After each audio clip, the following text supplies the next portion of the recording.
Amigas y amigos, gracias por acompañarnos a un nuevo capítulo de Salud es Vida con Univida. Hoy hablaremos de dos enfermedades muy delicadas que, aunque a nuestros ojos parecieran similares, son muy diferentes.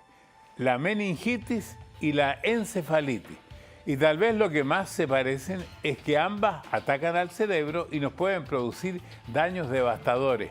Y como hemos aprendido antes con el doctor Rodríguez, al tener ambas la terminación itis, significa que las dos se refieren a inflamaciones. Aprendamos entonces a conocerlas porque mientras más sabemos, mejor nos cuidamos. Aquí comienza Salud es Vida con Univida. Como cada semana damos la bienvenida al doctor Orlando Rodríguez, director médico de los centros Univida y médico jefe del Hospital Jackson Memorial. Gracias, doctor. Interesante. Vamos a tratar dos enfermedades, meningitis y encefalitis. Pero, ¿qué es la meningitis? Muchas gracias, Mario. La meningitis, como la palabra lo describe, tiene dos componentes. Las meninges, que es una capa que cubre el cerebro y la médula espinal, y la itis, que siempre hemos explicado que quiere decir inflamación. Es una inflamación de esa capa conocida como la meninge. Bueno, primero vamos a hablar de la meningitis, después dejamos la encefalitis. ¿Para qué nos sirven?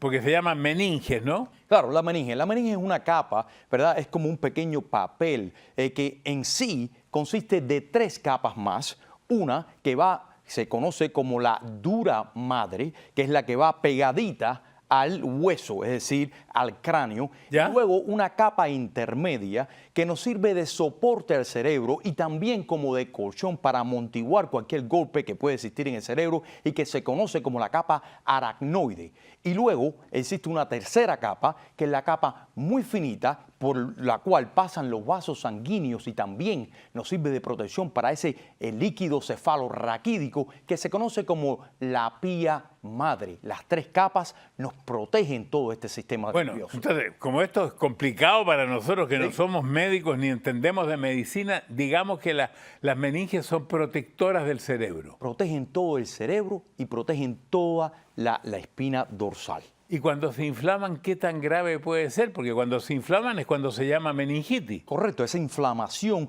puede producir una serie de síntomas que pueden ser tan leves como un dolor de cabeza, cambios en la visión, náusea y vómito, a producir una enfermedad tan grave que puede ocasionar la muerte de la persona.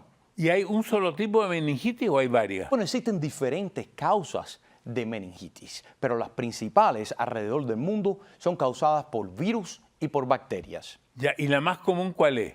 Los virus constituyen un 80% de todas las causas de meningitis. ¿Y cuál es más grave, la bacteriana o la viral? Bueno, Mario, la bacteriana tiende a ser mucho más grave que las causas virales. Tengo pregunta aquí adelante. Hola, ¿cómo están? Mi nombre es Christopher Carrizo y soy de Calama, en el norte de Chile. Y quiero saber cuál es la meningitis más preocupante. Bueno, muy buena pregunta, pero una de las meningitis más preocupantes son las meningitis de tipo bacteriana. Ese tipo bacteriana, principalmente la meningitis conocida como esta bacteria Neisseria meningitidis. ¿Por qué? Porque es un tipo de bacteria pues que ataca el cerebro de una forma bastante rápida y que ocupa muchísimas células y que puede traer consigo la muerte de la persona en un tiempo bastante corto.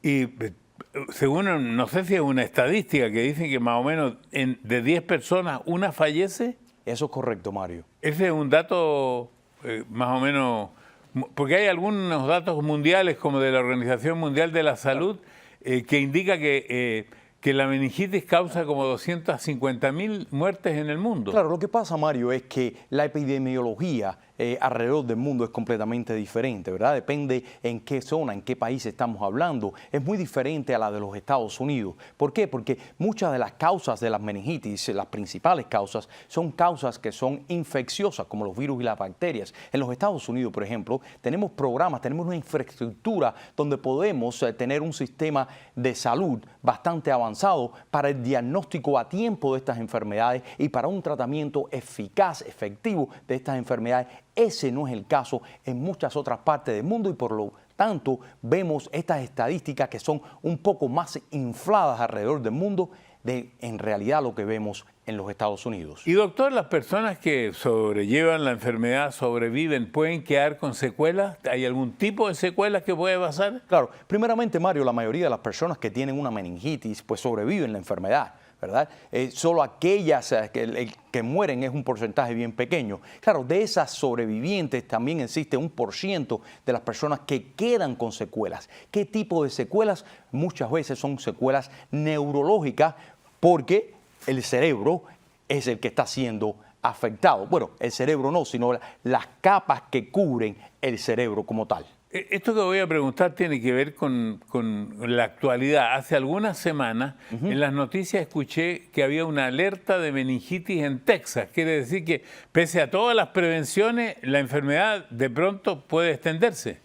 Bueno, las meningitis tienden a surgir de esta manera, una manera esporádica, ¿verdad? Porque los virus actúan de esa manera, se manifiestan de esa manera. Sin embargo, este caso o estos casos que se vieron en Texas fueron casos de una meningitis muy poco común. Es un tipo de meningitis que es producida por un hongo, ¿verdad? Y estos casos que se dieron, de los cuales fallecieron unas cuantas personas, ¿verdad? Estuvieron relacionados, estuvieron vinculados con clínicas de cirugías en México, específicamente en la ciudad de Matamoros, donde aparentemente había un tipo de contaminación con aquellos equipos quirúrgicos que se usaron, especialmente en la introducción de catéteres para darle al paciente la anestesia epidural, y por ahí aparentemente introdujeron ese hongo al sistema nervioso central.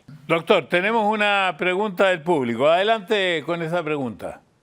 Hola, soy Samuel Gordillo de Chiapas, México, y me gustaría saber ¿a quiénes afecta más la meningitis? ¿A los niños o a los adultos mayores? Un saludo.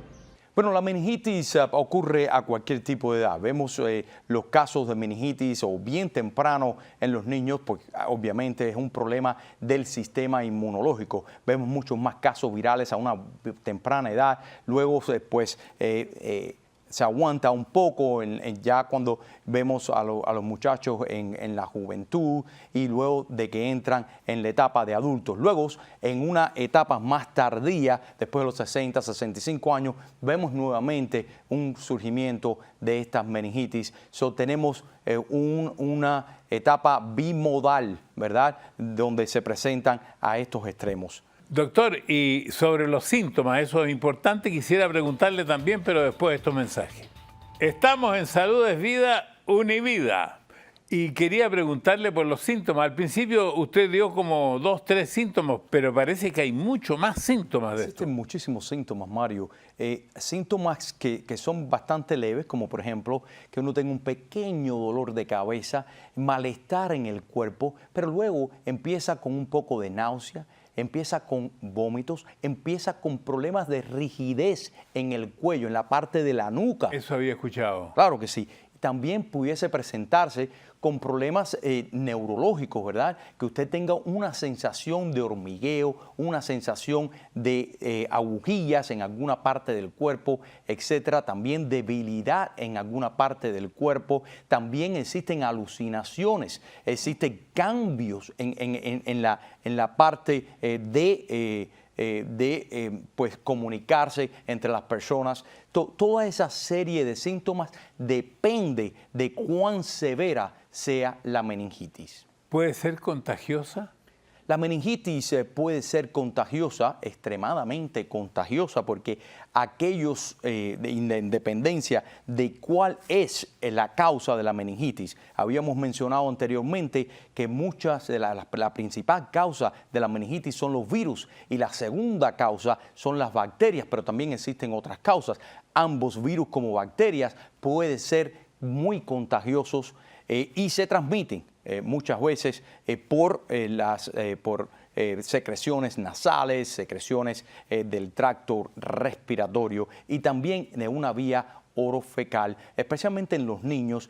Si no tienen ese tipo de higiene personal todavía, pues pudiese transmitirse muy fácilmente. ¿Y qué debiera hacerse, doctor, si uno, por ejemplo, ha estado en contacto con una persona que tiene meningitis, que después supo que la tuvo? Bueno, primeramente usted tiene que saber cuáles son los síntomas que potencialmente usted pudiese desarrollar, y en caso de que se desarrolle cualquiera de esos síntomas, por muy leve que sea, pues visitar a su médico para ver qué más se pudiese hacer o qué debería de hacer usted en caso de que los síntomas siguieran agudizándose. ¿Y cómo se detecta esto? ¿Cómo uno va al médico y el médico qué hace para decirle usted tiene meningitis? Bueno, primeramente la parte más importante de toda historia clínica para llegar a un diagnóstico certero es esa historia que usted me está dando como paciente, toda esa sintomatología que usted tiene como paciente, su dolor de cabeza, su fiebre, su náusea, su vómito, su rigidez en la nuca, y luego procedemos a otros exámenes. ¿Exámenes de qué?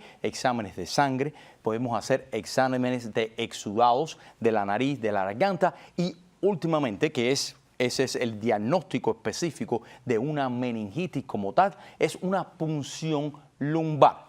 Oh, punción lumbar, no tenía idea. Claro, y una punción lumbar es un procedimiento donde nosotros identificamos un espacio entre dos vértebras en la columna vertebral, pasamos un catéter o una aguja y sacamos un poco del líquido cefalorraquídico que es el que baña todo nuestro cerebro y toda nuestra médula, y entonces ahí analizamos ese líquido para ver si hay indicios de que usted tiene una infección por un virus o por una bacteria, y lo mandamos a cultivar para poder identificar qué tipo de virus o bacteria es el que lo ha afectado. Me imagino que es diferente el tratamiento viral del bacteriano. Claro, porque específicamente para las bacterias sí tenemos algunos tipos de tratamientos. Sin embargo, para los virus, a no ser para el virus del herpes, por ejemplo, no tenemos mucho tratamiento, y para todas estas meningitis de tipo viral, la mayoría de tratamientos es un tratamiento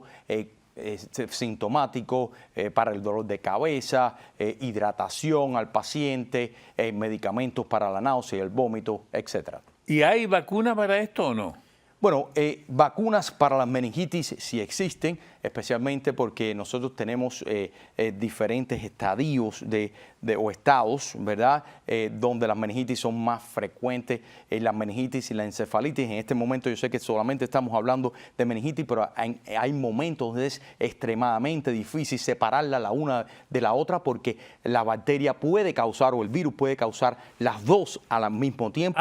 Entonces, ¿cuál es la diferencia de la meningitis? Ya sé que las meningias son protectoras del cerebro. Correcto. Ahora, ¿qué pasa con la encefalitis? Bueno, en la encefalitis es cuando el cerebro como tal, el órgano del cerebro, está siendo afectado. Antes era solamente la membrana que lo cubría, que lo protege. O sea, esto sería más grave, la encefalitis. Esto pudiese ser un poco más grave, porque ahora estamos lidiando con una afección del órgano como tal, ya no tanto las meninges o esas capitas. ¿Y cuáles son las causas principales de encefalitis? Bueno, las causas principales de encefalitis también son los virus y también son las bacterias, Mario. Y también tiene viral y bacteriano, las dos. Tenemos viral y tenemos bacterianas, correcto. ¿Hay varios tipos también de encefalitis? Hay varios tipos de encefalitis, no solamente viral y bacteriana, también existen las famosas encefalitis paraneoplásticas.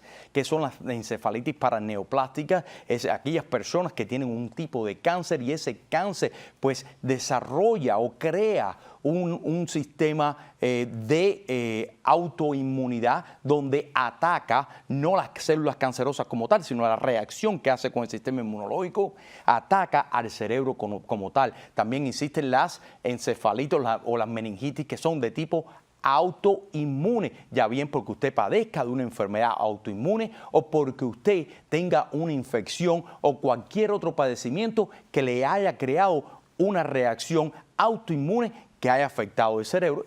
¿Y cuál es la encefalitis más grave? Tiene que haber una más grave que la otra. Bueno, existe encefalitis y eso depende de cuál, ¿verdad? De cuál sea el organismo que le esté causando. Por ejemplo, existen virus que son bastante graves en el caso de las encefalitis, como el herpes, que si usted no lo diagnostica a tiempo, o usted tiene un alto porcentaje de fallecer o de quedar con secuelas que son bastante debilitantes. Depende también del tipo de bacteria. Existen bacterias que se tratan fácilmente, pero existen bacterias como las que habíamos mencionado anteriormente, como la Neisseria meningitis, que es una bacteria extremadamente agresiva, difícil de tratar y que pudiese ocasionar pues un deterioro en la condición clínica del paciente bastante rápida. Estamos ahora acercándonos al verano, ya llegó el verano, estamos en el hemisferio norte, hay que cuidarse de los mosquitos, de las garrapatas. ¿Eso tiene algo que ver con algún tipo de infecciones de las meningitis o de la encefalitis? Claro que sí. Bueno, una de las cosas que nosotros nos cuidamos mucho es específicamente de los mosquitos. ¿Por qué? Porque los mosquitos pueden transmitir muchos de estos tipos de encefalitis. Por ejemplo, en el año 2009 en los Estados Unidos, no se había visto anteriormente, surgió el famoso virus del oeste del Nilo, ¿verdad? Empezaron a enfermarse personas y se identificó ese tipo de virus. Ese tipo de virus se transmite por mosquitos, específicamente el mosquito conocido como el Culex. También existe la encefalitis de San Luis, que se diagnosticó primeramente por identificar el vector, que era otro mosquito. También existen las encefalitis por las garrapatas, ¿verdad? Entonces, en el verano, donde los mosquitos están en su abundancia, tenemos que usar todos estos repelentes,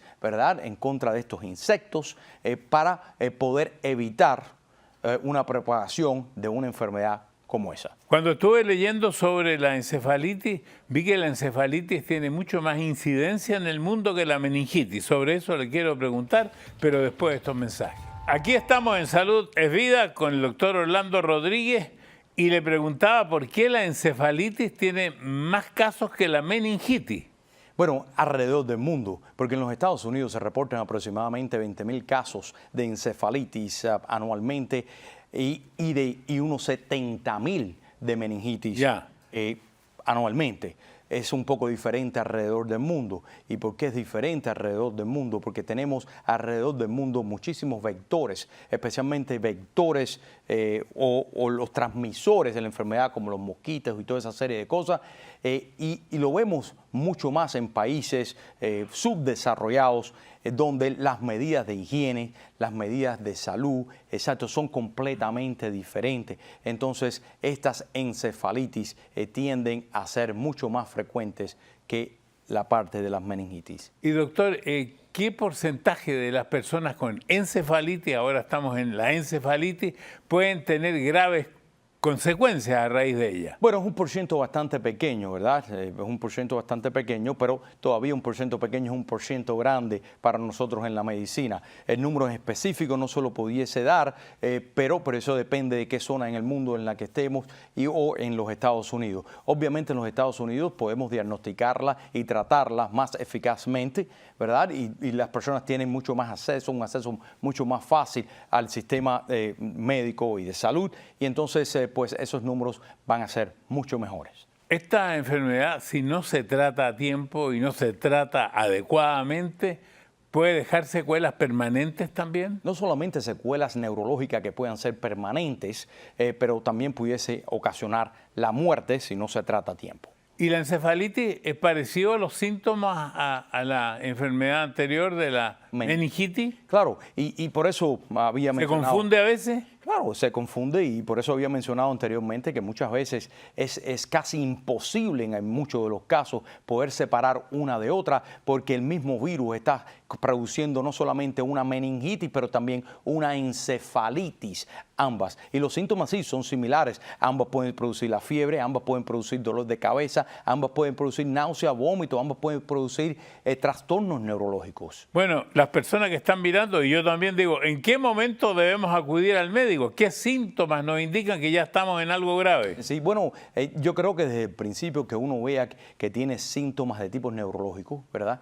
Yo creo que eso es algo primordial. ¿Qué síntomas de tipo neurológico? Si usted ve que un amigo, un pariente suyo, pues tiene un cambio en su actitud, está confundido, no conoce a alguien, no lo conoce a usted, se pierde en su entorno, ha desarrollado fiebre, ha desarrollado escalofrío, tiene la náusea, tiene el vómito, todo ese malestar, pues entonces ya eso es un indicio de que algo está pasando y es algo estrictamente neurológico. ¿Y usted quién es, doctor? No, estoy pensando. No me asuste de esa manera, Mario. Tenemos una pregunta del público. Hola, soy Mariana Machado y vivo en Francia. Quisiera saber qué tipo de personas corren más riesgo de contraer encefalitis. ¿Las mayores, las menores o da igual? Claro, y la edad es un factor de riesgo bastante importante, especialmente en las personas bien jovencitos, ¿verdad? Los recién nacidos, etcétera, y luego en las personas un poco mayores. ¿Por qué? Porque las personas que más a riesgo están para desarrollar las encefalitis son aquellas personas en las cuales el sistema inmunológico está quebrantado, en personas, ya bien por el uso de medicamentos que le han bajado, le han debilitado ese sistema inmunológico, o porque tienen una enfermedad que le debilitan ese sistema inmunológico. Me decía por ahí antes de comenzar usted de que el cigarrillo, el fumar, también aumentaba el riesgo. Pero el fumar aumenta el riesgo, pero por algo que es muy interesante, ¿verdad? El cigarrillo obviamente incrementa el riesgo de tener cáncer de pulmón, y en aquellas personas que tienen cáncer de pulmón se produce un fenómeno extremadamente interesante, como se conoce como un fenómeno paraneoplástico. Un fenómeno paraneoplástico donde ese tumor que está localizado en el pulmón, ¿verdad?, empieza a producir anticuerpos, y esos anticuerpos van al cerebro. No son células tumorales, son anticuerpos que van al cerebro y producen daño ya bien en la capa que cubre el cerebro, las meninges, o en el cerebro como tal, y la persona empieza a desarrollar síntomas de una meningitis o una meningoencefalitis, pero no porque tenga un virus, no porque tenga una bacteria, no porque tenga células metastáticas en el cerebro, pero porque tiene un síndrome paraneoplástico. ¿Y qué precauciones habría que tomar para la encefalitis? Bueno, las precauciones son precauciones de pues, tratar de no contaminar a otras personas como tal, y la manera más fácil de contaminar a otras personas es por las secreciones respiratorias, el toser, el estornudar y toda esa serie de cosas, o deberíamos de tomar esas precauciones con las personas que estén alrededor nuestro. Y también el asunto de las picaduras, porque también por estas picaduras podríamos tener estas enfermedades. Claro que sí, especialmente en los tiempos de verano, ¿verdad? Tenemos que tratar de no estar afuera o en lugares donde existan muchos mosquitos, o no exponernos en áreas donde existan las famosas garrapatas que pudiesen transmitir este tipo de enfermedad. Y si lo vamos a hacer, pues entonces usar esos repelentes. Muy bien, muchas gracias, doctor Orlando Rodríguez. Mientras más sabemos, mejor nos cuidamos. Salud es vida con Univida. Espero que le haya gustado el video. Suscríbase aquí a mi canal, llame a sus amigos para que se suscriban aquí también y dele a la campanita. Y le recomiendo que siga viendo mi video porque tengo muchos videos, siga aquí.